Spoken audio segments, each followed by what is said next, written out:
Ouais l'équipe, bienvenue dans la Barber Zone. Aujourd'hui on se retrouve pour un nouveau test, mais ça va plutôt être une présentation de produit dans le sens où c'est un nouveau type de produit que je vous présente. Je pourrais très bien mettre un 10 sur 10 directement à ce nouveau produit, mais il n'y aurait pas trop d'intérêt parce qu'on peut peut-être toujours faire plus ou toujours moins. Alors ce nouveau produit, c'est la poudre coiffante. Et pour commencer avec les poudres coiffantes, je vais vous présenter la Shake and Rake de Uppercut Deluxe. Vous savez que j'affectionne beaucoup cette marque. Donc comment on utilise une poudre coiffante, tout simplement en venant dévisser et puis en tapotant comme ça légèrement sur tout le plateau de la tête, sur tous les cheveux en fait qu'on voudra venir texturiser et donner du volume. Puisqu'en fait la poudre coiffante, c'est vraiment l'effet que ça va donner. C'est vraiment ce qu'on va venir rechercher. Ça va donner du volume et avoir un aspect naturel. Alors je sais que certains préféreront mettre des sprays à l'eau de mer, etc., etc.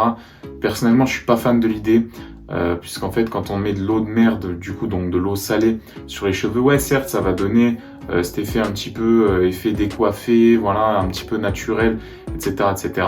Mais par contre, ça va assécher le cheveu, contrairement à la poudre coiffante, où là, effectivement, on va peut-être avoir cet aspect un petit peu au toucher, un petit peu désagréable pour certaines personnes. Personnellement, là, j'en ai dans les cheveux. Je trouve pas que ça soit désagréable, bien au contraire.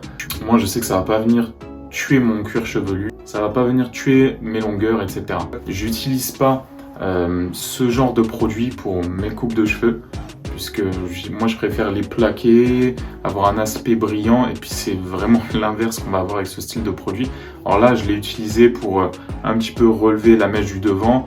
Vous pouvez le voir, voilà, il y a quand même plus de volume que d'habitude. Mais là, je vous mets tout de suite, donc vous pouvez voir sur l'extrait, je suis en train de vous passer, quand je coiffe.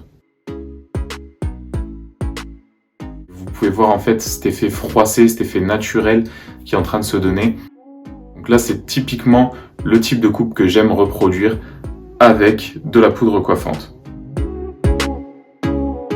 Alors maintenant, noter des poudres coiffantes, c'est très compliqué, puisqu'en fait, je trouve que aussi bien au niveau de la tenue que l'efficacité, que tout ce que vous voulez, ça va être quasiment la même chose à chaque fois. Ça va être quasiment la même chose à chaque fois. Ce qui va vraiment différencier une poudre d'une autre, ça va être le packaging, le toucher, où ouais, on va avoir peut-être un toucher qui va être différent d'une poudre coiffante à l'autre. Il y en a vraiment, ça va pas être super agréable, d'autres comme celle-ci où franchement ça va le faire tranquillement. Du coup, on va passer tout de suite à la notation. Donc la première chose, ça va être le packaging. Là, le packaging, c'est une belle boîte en aluminium, franchement bien costaud. Vous voyez, bien fini. Voilà, des petits détails, il y a marqué voilà comment on l'utilise, etc. Vraiment un très très bel objet.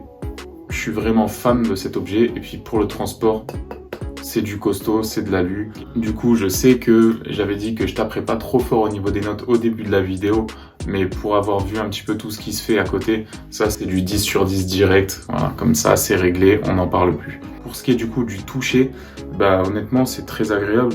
Moi, c'est un toucher naturel, il n'y a pas de problème de ce côté-là. Et là, pour le toucher, je vais mettre un 8 sur 10 pour rester modéré, parce qu'à mon avis, il y a beaucoup mieux et à mon avis, il y a beaucoup moins bien. Ensuite, la tenue. Alors la tenue, si on laisse comme ça, qu'on laque pas derrière ou autre, ça va pas tenir super bien. C'est un petit peu le problème des poudres coiffantes, je trouve, de mon avis, parce que ça va vraiment coiffer, mais après ça va pas venir fixer. Mais si on doit noter sur 10 en oubliant ce critère-là, je dirais que pour la tenue donc d'une poudre coiffante, on va être sur du 7 sur 10. Maintenant, autre notion qui vient se rajouter là-dedans, ça va être le volume. Alors le volume, comme vous pouvez le voir, il y a quand même un petit peu de volume.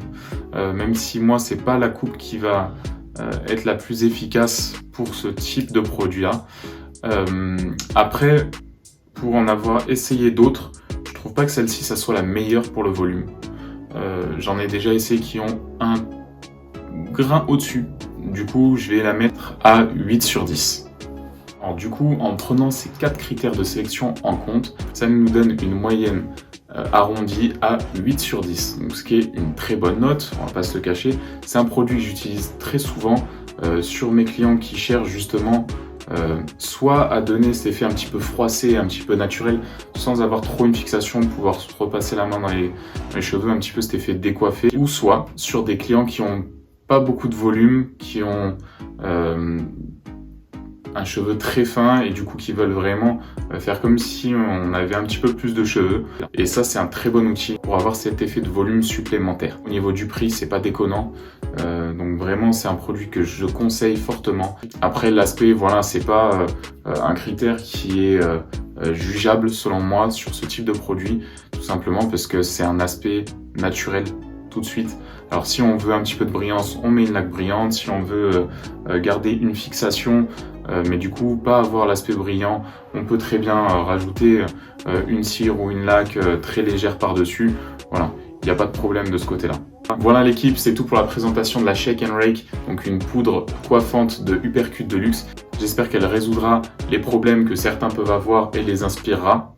Il ne me reste plus qu'à vous demander de lâcher un like, de vous abonner à la chaîne si ce n'est pas encore fait, de partager la vidéo si le cœur vous en dit. Et puis je vous dis à plus la team.